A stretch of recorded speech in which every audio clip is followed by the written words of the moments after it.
오늘 본문은 잃어버렸다가 찾은 드라크마에 대한 비유인데, 오늘 본문을 이해하기 위해서 먼저 열 드라크마가 무엇인지에 대해서 이해해야 합니다. 먼저 드라크마는 헬라의 화폐 단위입니다. 1 드라크마는 1 데나리온. 데나리온은 로마 정부에서 발행하는 공식 화폐예요. 그리고 드라크마는 그리스 지역에서 통용되는 공식 화폐입니다. 그리고 세겔은 유대 땅 성전에서 통용되는 화폐 단위예요. 유대에선 이 세 가지가 모두 통용됐습니다. 그런데 1 드라크마와 1 데나리온은 동일한 가치를 가졌습니다.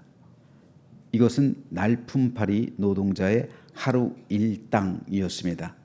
오늘 우리나라 기준으로 환산하면 대략적으로 약 15만 원 정도에 해당하는 액수였습니다.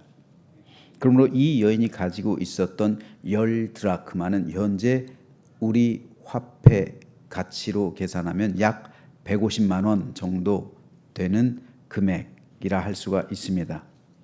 하지만 열 드라크마는 단순하게 돈의 가치로 환산할 수는 없습니다. 유대 여인들에게 있어서 열 드라크마는 오늘날의 결혼 예물에 해당하기 때문입니다. 주님 당시 유대 사회에선 남자가 여자를 아내로 맞이할 때 드라크마 10개를 주었습니다. 즉 폐물이에요. 결혼 예물입니다. 결혼 반지나 결혼 목걸이 혹은 귀걸이에 해당하는 그런 폐물입니다. 따라서 여인들에게 있어서, 결혼한 여인들에게 있어서 이것은 결혼 예물이었기 때문에 아주 소중히 간직해야만 했습니다. 그래서 당시 여인들은 그 예물을 잃어버리지 않기 위해서 머리에 장식하고 다녔습니다. 머리에 장식함으로써 나는 결혼한 여인이다 라는 것을 알리고, 또 그 장식한 것을 잃어버리지 않기 위해, 그 예물을 잃어버리지 않기 위해 주로 머리에 띠를 줄로 꿰어서 메고 다녔습니다. 심지어는 잠잘 때도 절대 풀어놓지 않았다고 합니다. 빚을 져서 모든 물건이 차압당할 때도 열 드라크마만큼은 차압의 대상에서 제외되었습니다. 그러고 보면 현대가 좀 더 잔인한 것 같아요. 현대는 현대사회에서 차압하면 가장 먼저 금은 보석 이런 거 다 뺏어가죠. 결혼 예물이고 뭐고 인정사정 봐주지 않죠. 근데 예수님 당시 사회에선 결혼 폐물, 즉 이 드라크마에 해당하는 이것만큼은 차압하지 않았어요. 돈은 빼앗을지언정 가정은 깨지 않았단 말입니다. 그런데 오늘 본문에서의 여인은 이 가운데 하나를 잃어버렸습니다. 아마도 자신도 모르는 사이에 줄이 풀어졌겠죠. 그래서 그 가운데 하나가 어디론가 떨어져 버렸어요. 그래서 이 여인은 집을 부지런히 쓸면서 이 드라크마를 찾기 시작했습니다. 아마도 우리 역시 결혼 반지를 예를 들어서 잃어버렸다라고 생각하면 아마도 우리도 이렇게 찾겠죠. 그런데 만일 찾지 못하면 어떻게 될까요? 어떻게 해요? 여러분, 결혼 반지를 잃어버렸어요. 결혼 반지 잃어버리신 분이 있어요? 잃어버린 경험하신 분? 아유, 뭘 그렇게 자랑스럽다고 자신 있게 손을 들어? 저도 잃어버렸어요. 저는 영국에 살 때 도둑 맞았어요. 영국 도둑이 들어가지고 싹 다 갖고 왔어요. 그 폐물을 싹 갖고 왔어요. 근데 별로 아깝지는 않았어요. 왜요? 10만 원짜리 했거든요. 다행히 10만 원짜리 했어요. 그런데도 그 도둑이 미웠던 게 뭡니까? 결혼할 때 우리가 주고받았던 예물이잖아요. 10만 원짜리 그 가치가 중요한 게 아니라 결혼을 상징하는 것이기 때문에 그 반지를 잃어버린 것은 아픈 거죠.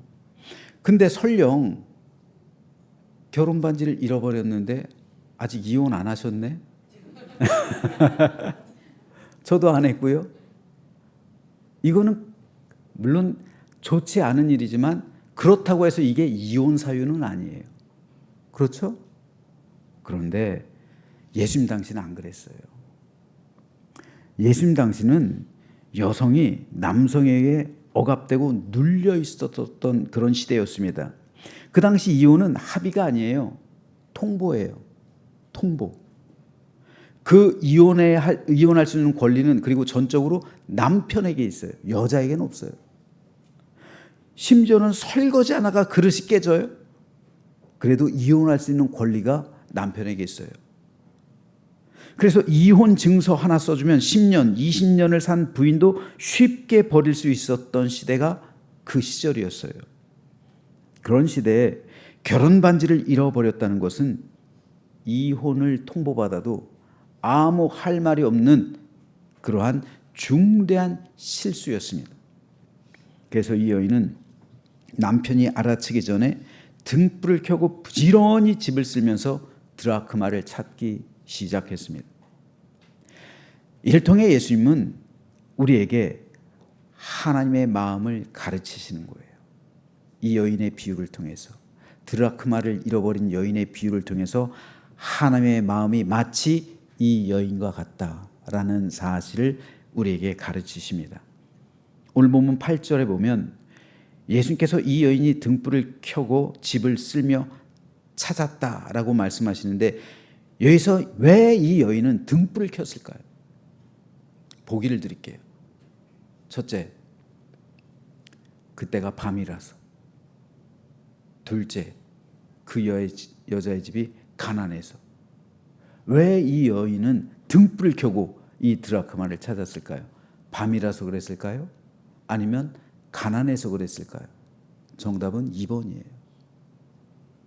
지금으로부터 2000년 전 예수님 당시 서민들의 집엔 창문이 거의 없었어요. 왜냐하면 토구를 파서, 암벽을 파서 그 집에 들어가서 살았거든요. 그러니까 토구를 판 집이었기 때문에, 암벽을 판 집들이었기 때문에 대부분, 그리고 벽돌로만 막았기 때문에 창문을 거의 만들질 않았어요. 그럴듯하게 지은 집이 아니었단 말입니다. 아예 창문이 없는 경우도 있었어요.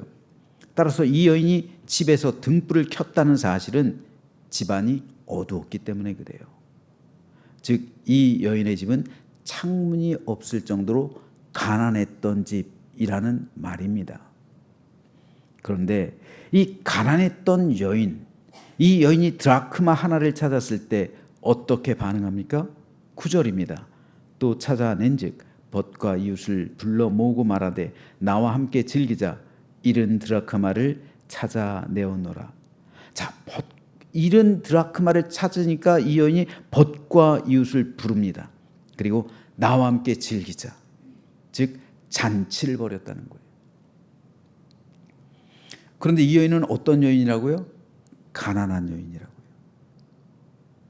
그렇게 여유 있는 여인이 아니에요. 경제적으로만 본다면 드라크마 하나를 찾았다고 해서 잔치를 베푸는 것은 배보다 배꼽이 더 큰 경우예요. 우리나라 예를 한번 들어보죠. 드라크마의 가치가 얼마라고요? 15만 원. 15만 원 찾았어요. 15만 원짜리를 찾았어요. 야, 친구들 다 불러 모아요.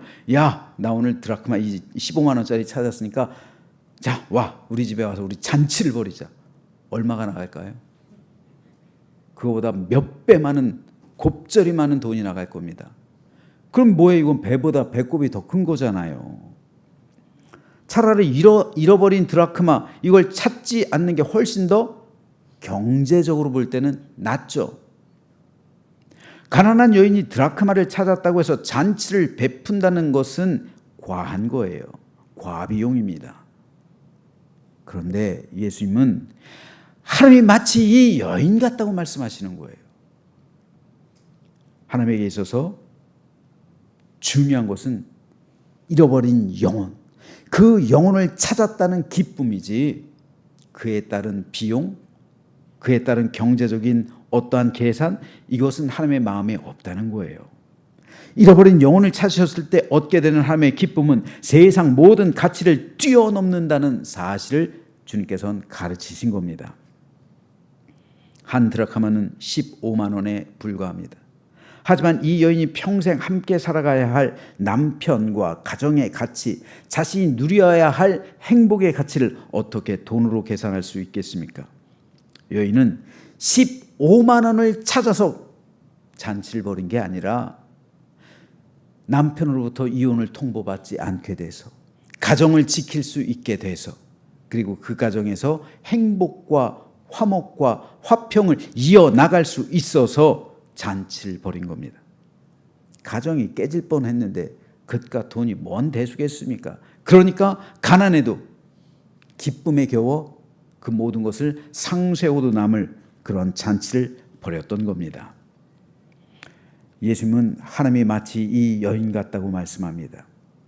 하나님은 지금도 여전히 이 여인처럼 잃어버린 영혼을 애타는 마음으로 부지런히 찾으십니다.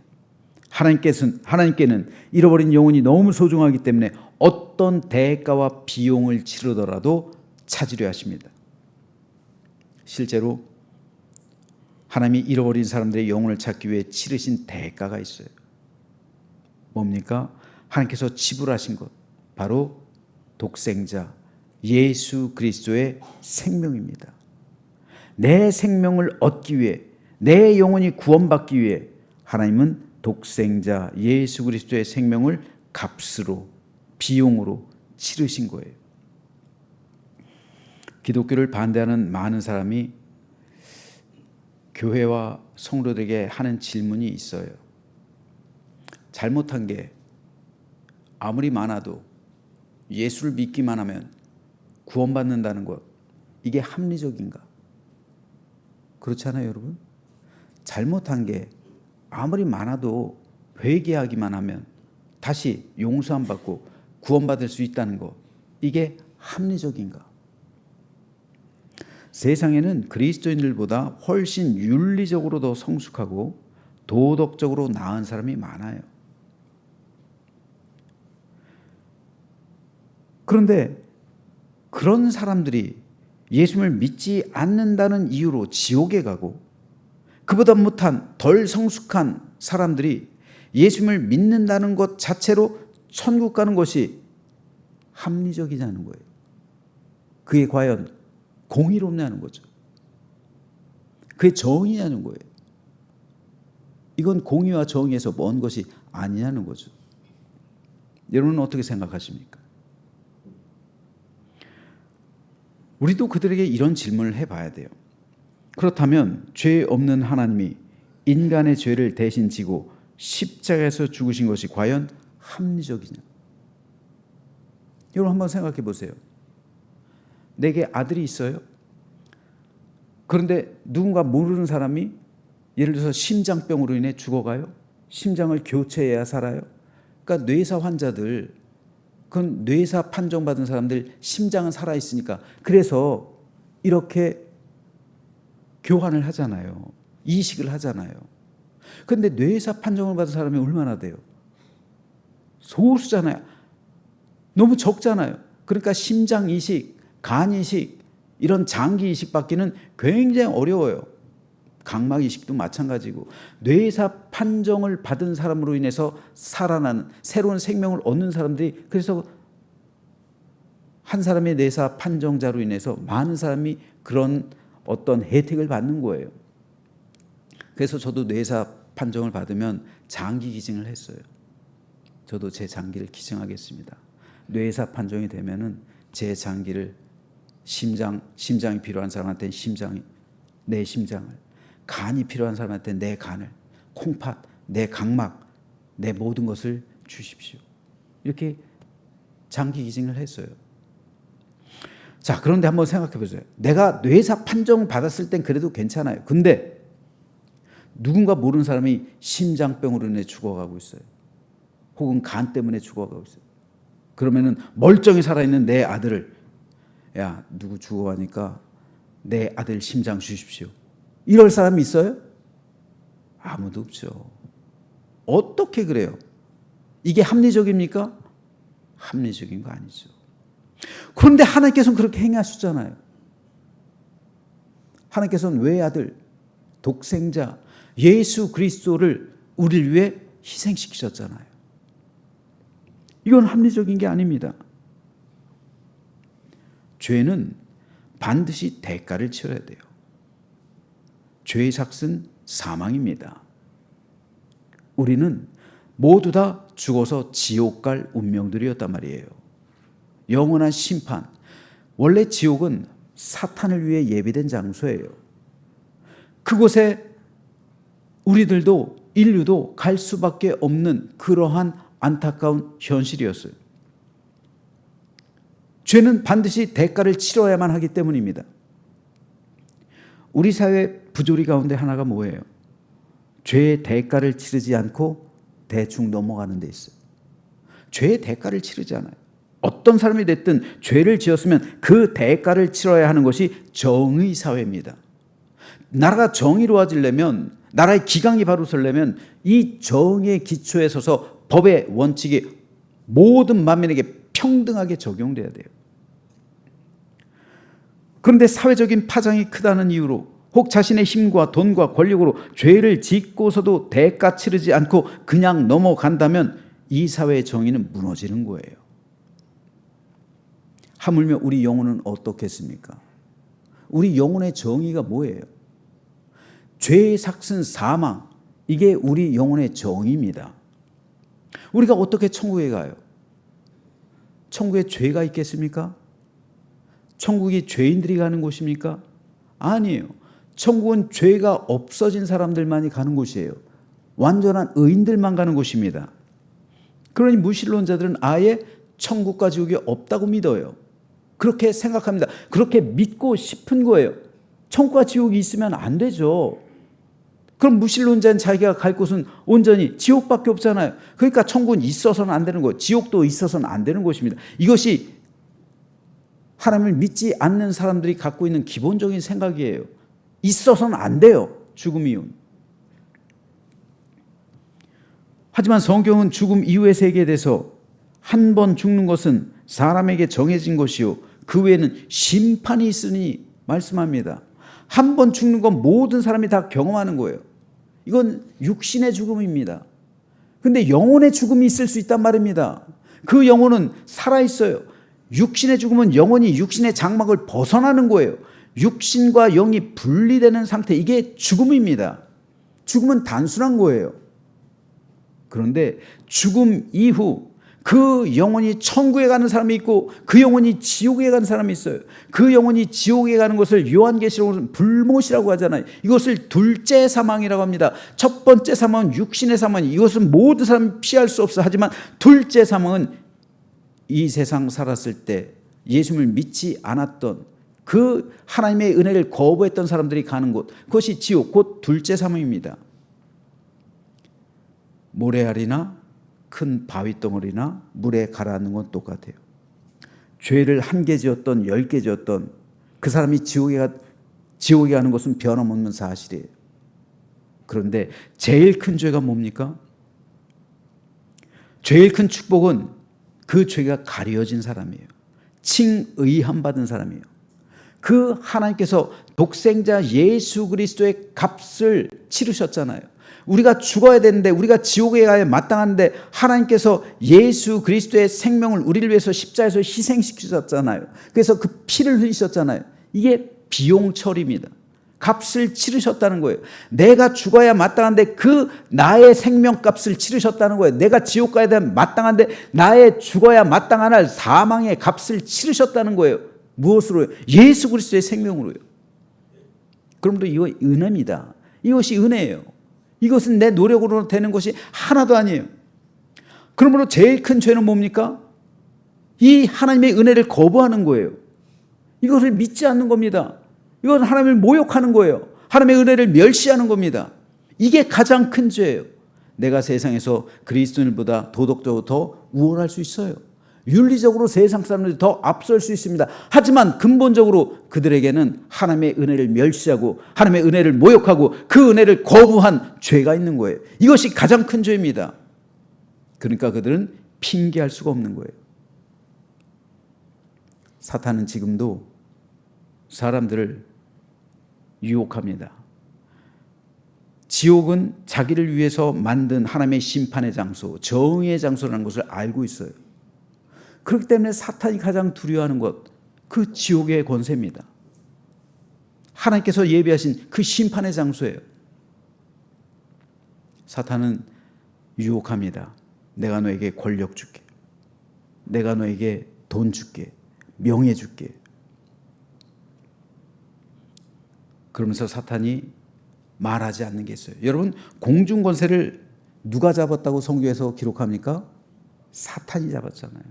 사탄에게 잠시 내주었다 말하고 있어요. 성경 그렇게 기록해요. 그러니까 이 세상의 부조리와 부정과 불의가 가득한 것은 어찌 보면 당연한 거예요. 왜? 사탄이 공중 권세를 잡고 있기 때문에, 사탄이 원하는 사람에게 권력을 주기 때문에, 그리고 지금도 여전히 사탄은 유혹하고 있어요. 심지어 사탄은 예수님까지도 유혹했잖아요. 뭘로요?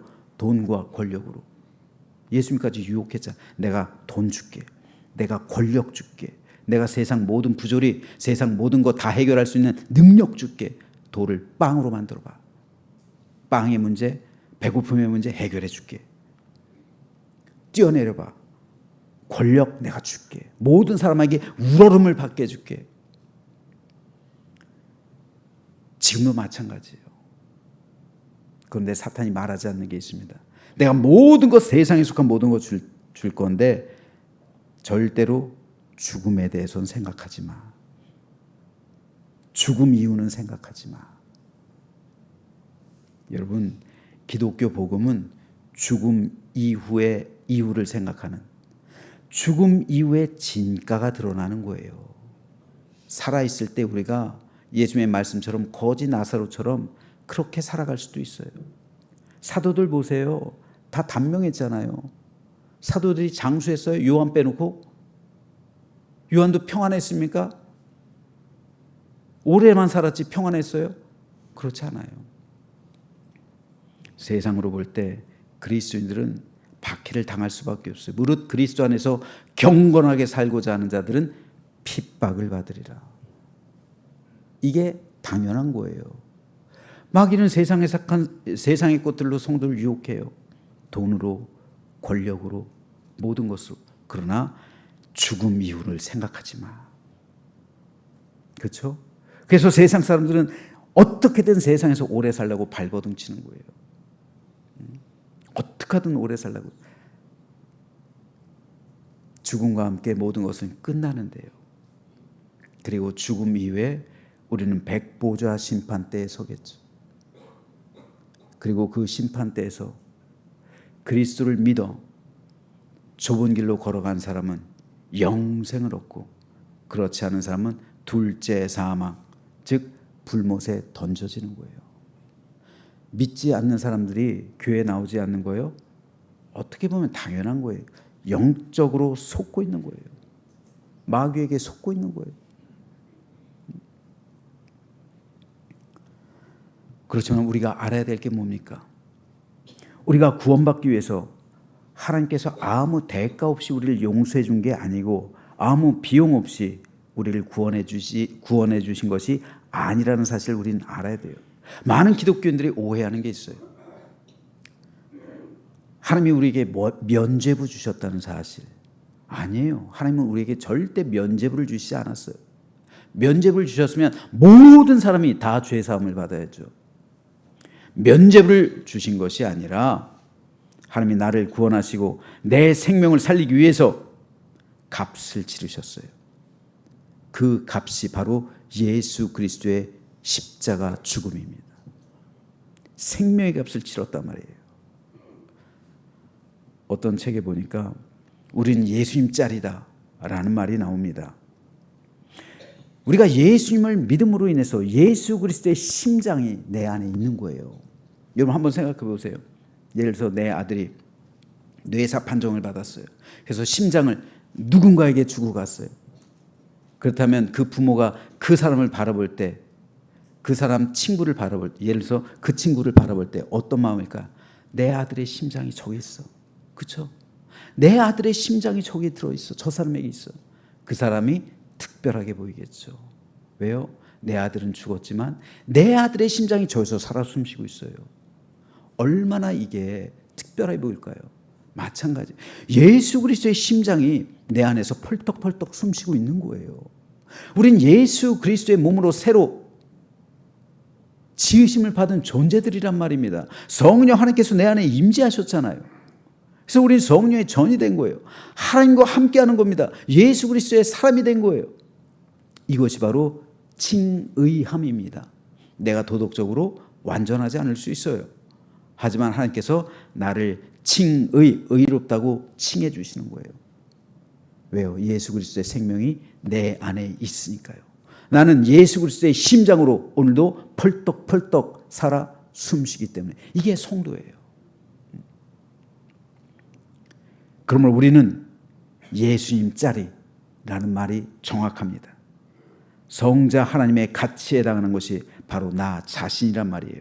그래서 예수님이 이렇게 말씀합니다. 까마귀를 생각하라. 심지도 아니하고 거두지도 아니하며 골방도 없고 창고도 없을 때 하나님이 기르시나니 너희는 새보다 얼마나 더 귀하냐. 하나님이 우리를 이렇게 소중하고 귀중하게 여기고 대하신다는 말이에요. 왜요? 내 안에 예수 그리스도의 생명이 있으니까요. 그런데 뭐가 더 부족하고 뭐가 더 모자르고 뭐가 더 우리가 하나님께 구해야 될까요? 그래서 예수님께서 말씀하시는 거예요. 아유, 도대체 세상 꼭 구하지 마라. 그거 하나님께서 있어야 될 거 다 안다. 하나님 나라와 하나님 의를 구하라. 모든 거 다 너에게 더해주실 것이다. 성도 여러분, 세상 것 때문에 하나님에게서 멀어지지 마십시오. 이건 하나님을 슬프게 하는 겁니다. 오히려 예수님을 믿기 때문에 세상 것을 거부할 수 있어야 돼. 이게 성도예요. 지금도 여전히 마귀는 성도를 향해서 유혹해요. 여러분, 사탄은요 세상 사람 유혹하지 않아요. 왜요? 안 그래도 돼요. 사탄이 유혹하는 대상은 여러분이에요. 저와 여러분. 돈으로, 권력으로, 이 세상 속한 것으로 유혹하는 거예요. 유혹함으로 어떻게 되는? 하나님께 복수하는 거잖아요. 한 사람이라도 더 지옥으로 끌고 가려고 하잖아요. 여기에 우리가 당하면 안 되죠. 안타까운 사실은 많은 성도들이 내 은혜가 내게 족하도다 라는 이 예수님의 마음을 모르고 세상 것을 얻기 위해서 세상으로 부단히 치달아가서 결국은 넓은 길로 가요. 멸망길로 가는 그 안타까운 현실을 봅니다. 그러므로 오늘 우린 내 은혜가 내게 족하다, 자족하는 마음으로 감사와 영광을 하나님께 돌려드리는, 그래서 하나님의 놀라신 은총과 사랑 가운데 우리 하나님께서 주실 수 있는 최고의 복을 오늘 우린 이미 받았다라는 사실을 믿음으로 확신하면서 하루하루 기쁨과 감사로 살아가시길 주님의 이름으로 축복합니다. 다음으로 오늘 본문을 통해서 우리가 한 가지 더 생각해 봐야 할 것이 있는데요. 그것은 예수님께서 하나님을 여인의 모습으로 묘사하고 있다는 사실이에요. 당시 유대인들에게 있어서 하나님을 여인으로 묘사하는 것은 있을 수 없는 일이었습니다. 하지만 예수님께서는 하나님을 남편에게 이혼당하고 남편에게 버려질까 봐 두려워서 부지런히 계속해서 드라크마를 찾고 있는 여인에게 비유합니다. 당시 사회 구조 속에서 남편은 강자예요. 여인은 약자입니다. 그런데 예수님께서는 하나님을 남편의 모습으로 그리지 않아요. 강자의 모습으로 그리지 않아요. 약자의 모습인 여인의 모습으로, 이혼을 통보당할까 봐 두려워서 벌벌 떨고 있는 그 여인의 모습을 그려요. 바로 여기에 기독교 복음의 진리가 숨어 있습니다. 전능하신 하나님께서 한없는 약자의 모습으로 이 세상에 오신 것이 성육신이에요. 낮고 천한 구유위에, 그죠? 임하셨어요. 그리고 돌아가실 때도 약자로 돌아가셨어요. 만일 주님께서 강자로 이 땅에 오셨으면 왕의 구유에 왔을 겁니다. 그리고 십자가에 매달리는 것이 아니라 자신을 대적했던 사람들 다 십자가에 못 박았을 거예요. 그게 강자잖아요. 왜 온 우주의 창조주시며 왕이신 주님이 세상에서 약자로 오셨을까요? 그리고 약자로 살다가 약자로 죽으셨을까요? 약함 가운데 하나님의 능력이 구원 역사가 임하기 때문에 그래요. 복음은 낮은 데부터 차오르는 거예요. 이게 복음이에요. 예수님의 제자들 다 약자로 살다가 죽었어요. 순교했잖아. 순교가 다른 말로, 세상 말로 하면 뭡니까? 처형. 다 처형당한 거예요. 갖은 박해와 모욕과 핍박을 당했어요. 약자로 살았단 말입니다. 그런데 사도 바울의 고백과 같이 약한 데서 내가 강해진다. 약한 데서 내가 온전해진다. 약함을 통해서 역사하시는 거예요. 이스라엘 백성들이 약해졌을 때 홍해가 갈라진 거잖아요. 아무것도 할 수 없다고 했을 때 구름 기둥과 불 기둥으로 그들을 지켜준 거잖아요. 그들이 목말라 허덕일 때 반석에서 물이 솟아나는 거잖아요. 복음은 약자의 복음이에요. 약자를 통해 임하는 거예요. 전 요즘 한국 교회 우려스럽습니다. 교회가 너무 강해지고 있어요. 권력이 강해지고 있단 말이에요. 우려스러운 일이에요, 여러분. 세계 역사를 보면은 교회 권력이 강해졌을 땐 반드시 타락했어요. 중세를 보세요. 하지만 교회가 낮아졌을 때, 연약했을 때, 그때 성령의 대부흥운동이 시작됐어요. 카타콤으로 들어갔을 때, 로마 제국 안에서 카타콤으로 들어가는 기독교인들이 많아졌을 때, 그들이 연약해졌을 때, 그들이 로마가 어떻게 돼요? 국교가 돼요. 그런데 중세 기독교 국가가 되고 교황권, 교권이 극에 달했을 때, 극에 달할 정도로 강력하게 됐을 때 가장 타락하는 시기가 돼요. 우리 민족도 마찬가지예요. 가장 낮고 어렵고 힘들었을 때 한국교회 평양 대부흥운동이 일어났어요. 세계 역사 마찬가지입니다.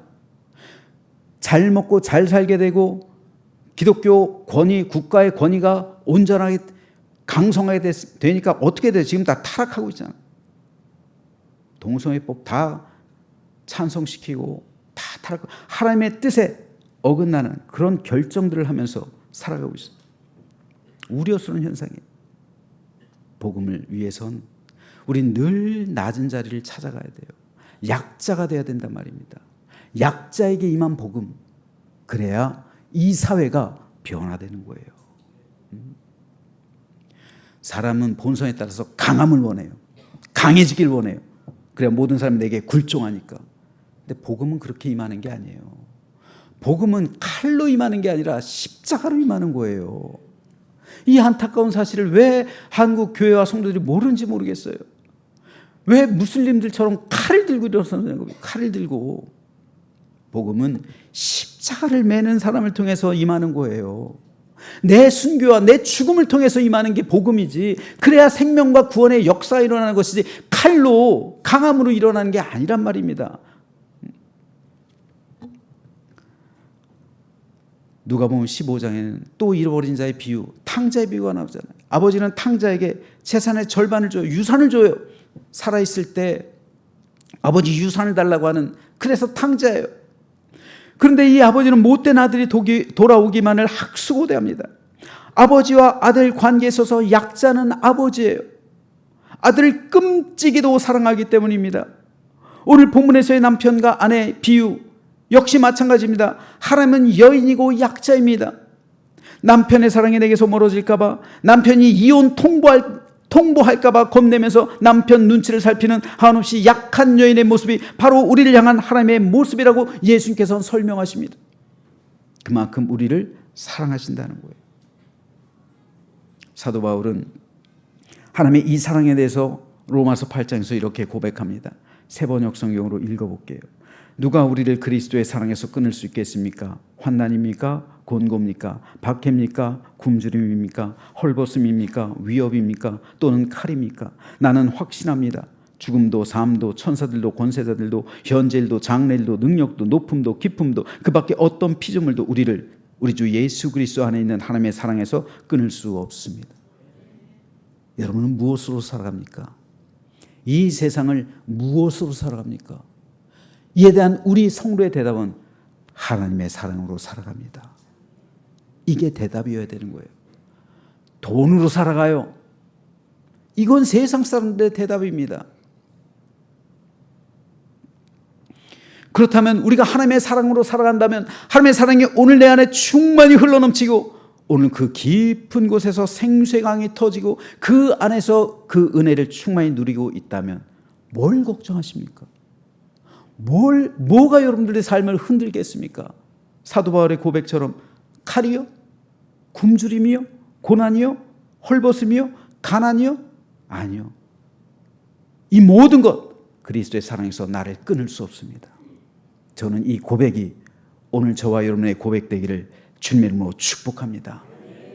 성도는 하나님의 끊을 수 없는 사랑으로 살아가는 거예요.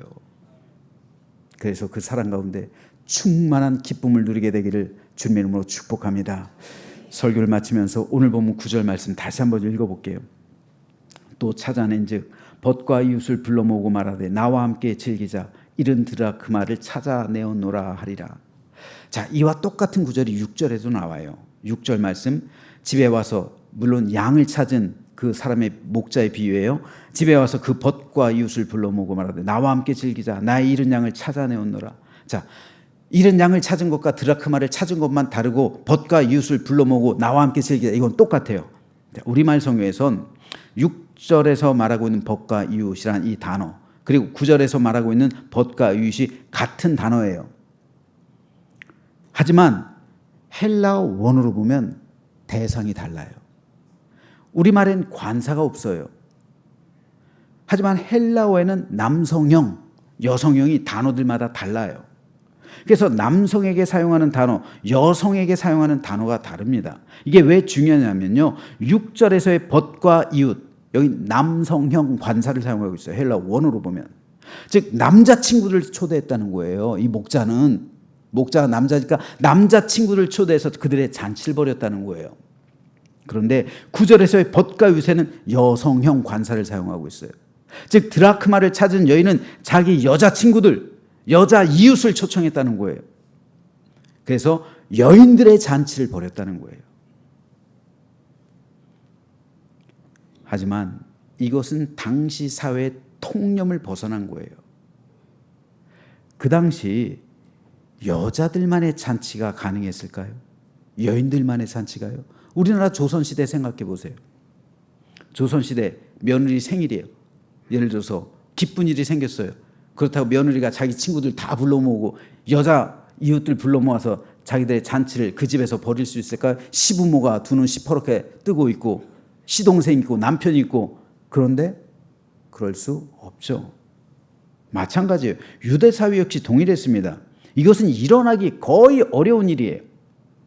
그런데 왜 예수님께서는 여인들의 잔치를 말씀할까요? 바로 하나님 나라가 이와 같다고 설명하시기 위해서입니다. 세상에서의 잔치는요, 남자들만의 전유물이었어요. 당시에. 여자들은 먹고 즐기는 자리가 아니라 어느 자리요? 부엌대기. 쉽게 말해서. 그죠? 부엌에서 잔치 준비하고 음식 만들고 대접하는 그 자리. 종들은 그 음식을 나르는 그런 자리. 노예들은 손님들의 발을 씻기는 그 자리. 자기들의 자리가 다 달라요. 노예들의 자리가 있고 그리고 여인들의 자리가 있고 여인들의 자리는 부엌이에요. 남자들의 자리는 잔치 자리예요. 거기서 먹고 마시고 음식 떨어지면 음식 좀 더 갖고 와 말하고 여자들은 또 달려가지고 부지런히 음식 해가지고 갖다 바치고 이게 여인들의 자리예요. 당시 유대인들에게 있어서 잔치는 오직 율법적으로 흠 없는 남자들만을 위한 자리였습니다. 이방인과 세일이 잔치에서 제외됐어요. 많은 사람이 잔치에 동원됐습니다. 하지만 잔치의 기쁨을 누리는 사람은 오로지 몇몇 구별된 남자들 뿐이었어요. 하지만 예수님은 하나님 나라에서의 잔치는 이와 같지 않다 말씀합니다. 하나님 나라의 잔치는 가난한 자, 몸 불편한 자, 저는 자들이 함께 참여하는 자리고 세리와 죄인들, 이방인들이 함께 참여하는 잔치 자리가 천국 잔치라는 사실을 말씀합니다.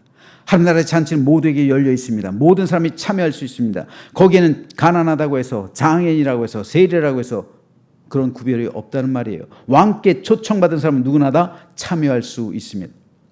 여인의 잔치를 통해서 예수님은 하나님 나라가 이런 것임을 말씀합니다. 누가복음 15장에서 누가는 기뻐하고 즐거워한다는 말을 무려 9번이나 반복해서 사용하고 있습니다. 특별히 오늘 본문 10절에서 누가는 이렇게 기록합니다. 내가 너에게 이르노니 이와 같이 죄인 한 사람이 회개하면 하나님 사자들 앞에서 기쁨이 된다. 기쁨이 되고 잔치가 벌어진다는 거예요. 죄인 한 사람이 회개하면 하나님 나라 전체가 기뻐한다는 거예요. 그러므로 우리는 내가 받은 이 구원의 감격과 기쁨, 이 기쁨을 다른 사람에게도 전해서 그 영혼이 구원받을 때 하나님 나라가 기쁨으로 충만해지고 잔치 자리가 벌어지고 있음을 우리는 깨달아야 합니다.